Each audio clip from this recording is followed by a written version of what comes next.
Welcome back dito sa channel natin. Muli tayo nagbabalik dito sa may Seascape Village sa Pasay City. Magbibigay tayo ng update sa Harbor City Reclamation Project. Medyo matagal na rin tayong hindi nakabalik dito at mamaya ipapakita ko sa inyo kung bakit. Ang Seascape Village ay isang fresh seafood market at napakadami dito mga restaurant.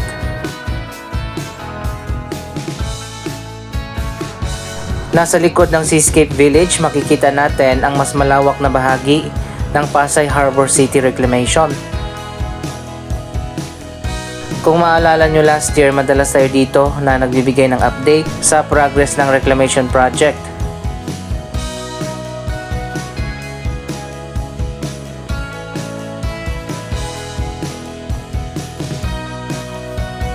So ayan guys, dito sa second floor, kitang-kita natin ang lawak na ng Pasay Harbor City.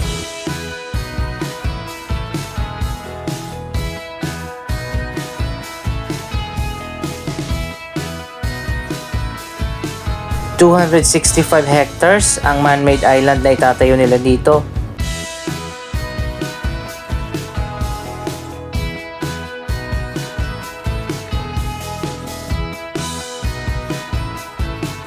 Last year maganda pa yung seaside dyan at sa ngayon nga natambakan na yung dagat at wala ng ocean view, kaya naman tinamnan na ng mga puno dyan sa likod at hindi na masyadong nakikita ang reclamation project.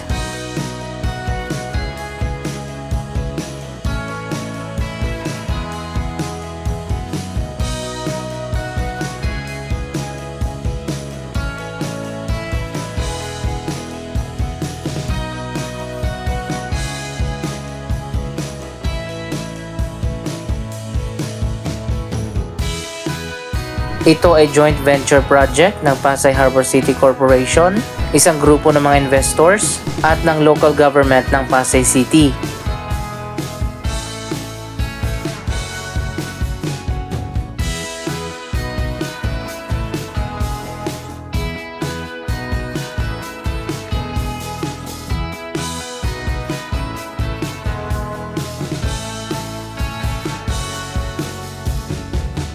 Napakaganda pala ng Harbor City kapag natapos na ang proyektong ito.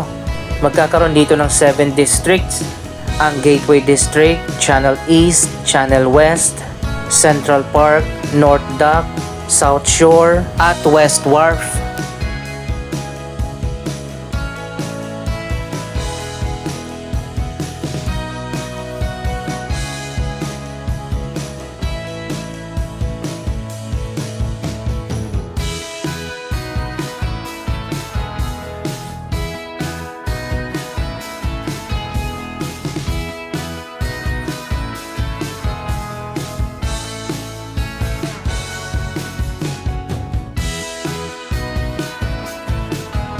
Magkakaroon din dito ng 9 kilometers na waterfront, 89 hectares naman ng road network. Kasama na dyan ang mga open at green spaces at mga garden, Central Park, Linear Park, pati na mangrove forest at pedestrian-friendly corridors.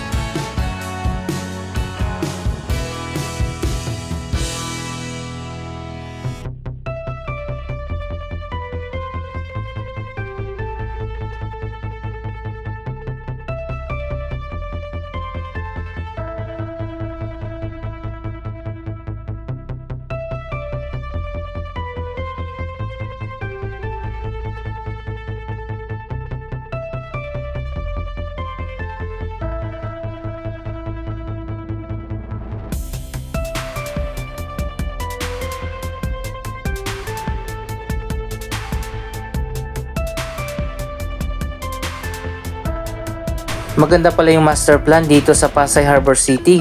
Pinag-isipan at pinagplanuhan talaga ang reclamation project na ito.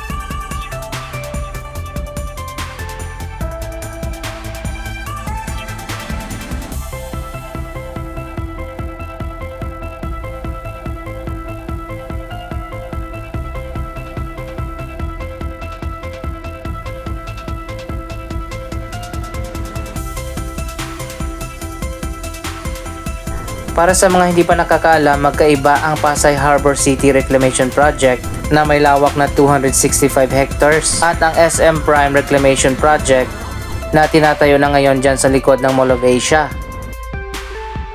Isang dredging company lang ang kinuha nila sa proyektong ito, ang Royal Boskalis mula sa bansang Netherlands. So guys, pupunta tayo dun sa may likod sa bandang seaside dati, na ngayon ay tinambakan na nga ng lupa at buhangin.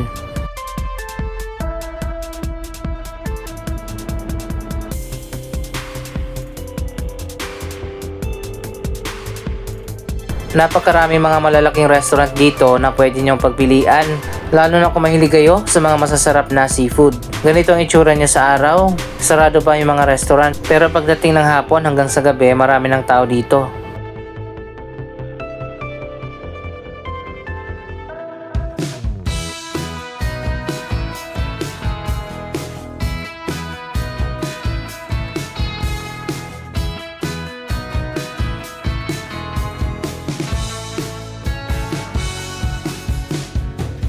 So ayan guys, makikita nyo naman ibang iba ng itsura dito sa likod.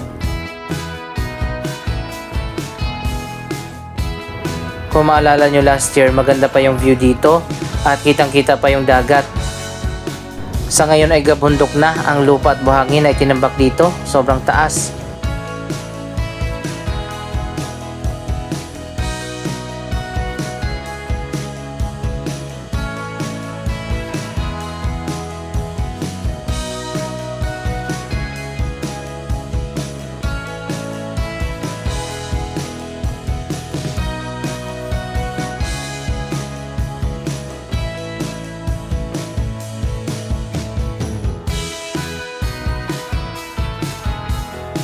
May bagong Lime Hotel din dyan sa kabila.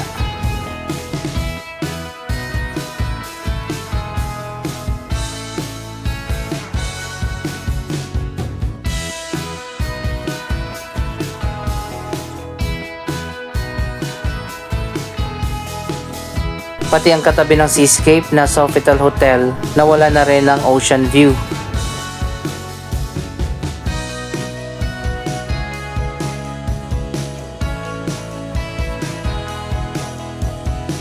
Kailangan na talaga na magkaroon ng redevelopment dito sa may CCP complex. Sayang yung malalaking areas dito na bakante lang at hindi napapakinabangan.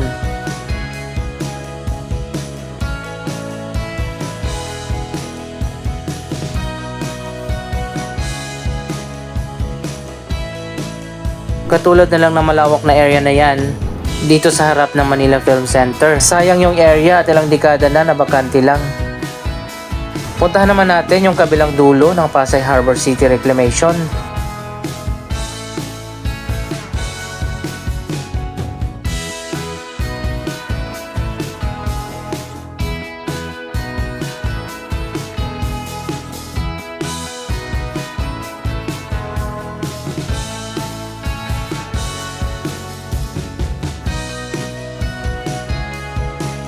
Ito na yung kabilang dulo ng Pasay Harbor City. Napakalawak na nga ng naitambak na lupa at buhangin dito.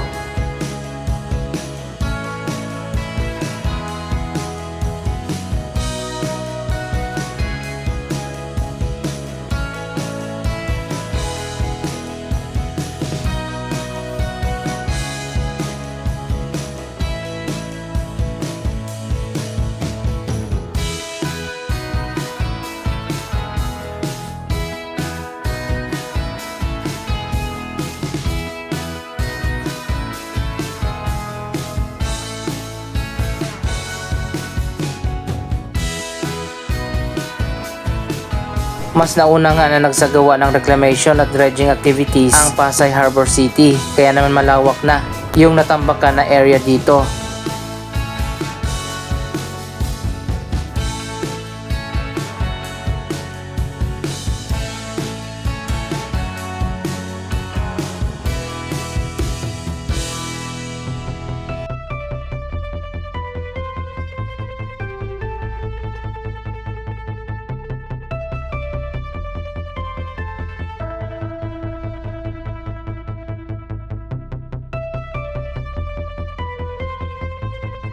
Last year ay inaprubahan na ang 57 billion pesos na loan na hiniram ng Pasay Harbor City Corporation sa 5 malalaking bangko dito sa ating bansa.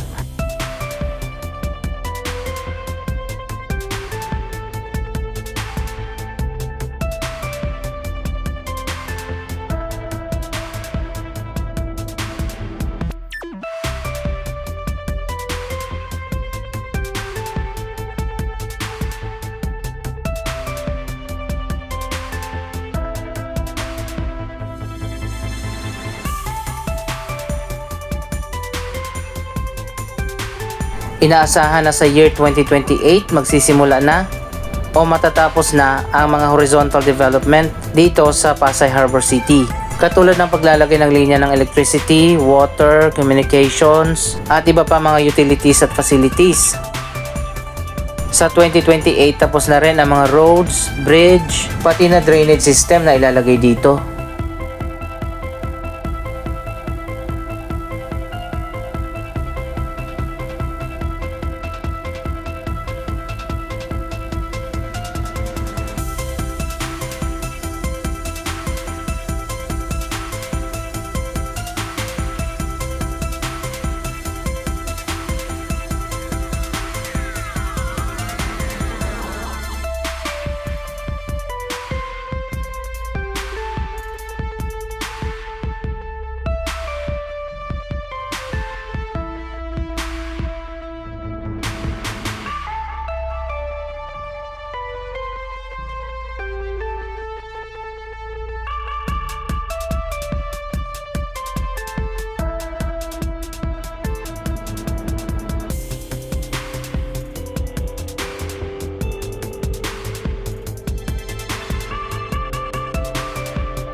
So ayan guys, hindi pa tapos ang Pasay Harbor City at patuloy pa ang pagtatambak ng lupa at buhangin dito sa unahan.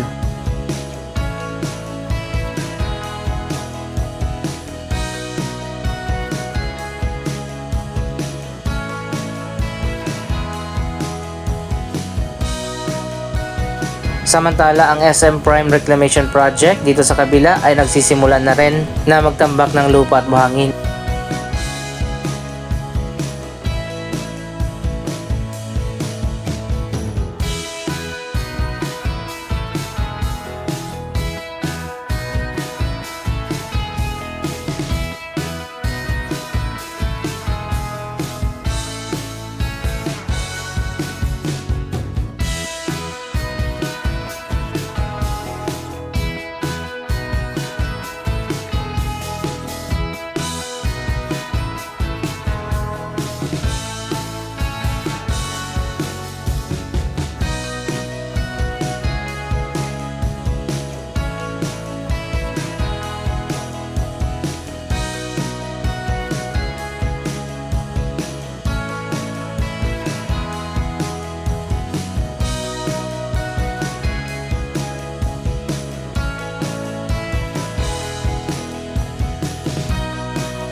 Abangan natin ang mga susunod pang update na gagawin natin dito sa iba't ibang mga reclamation projects sa Manila Bay. Anong masasabi nyo sa mga proyektong ito? Mag-comment lamang dyan sa baba ng inyong mga reaksyon. Maraming salamat sa inyong panonood. Don't forget to like, share, comment at subscribe. Thank you for watching.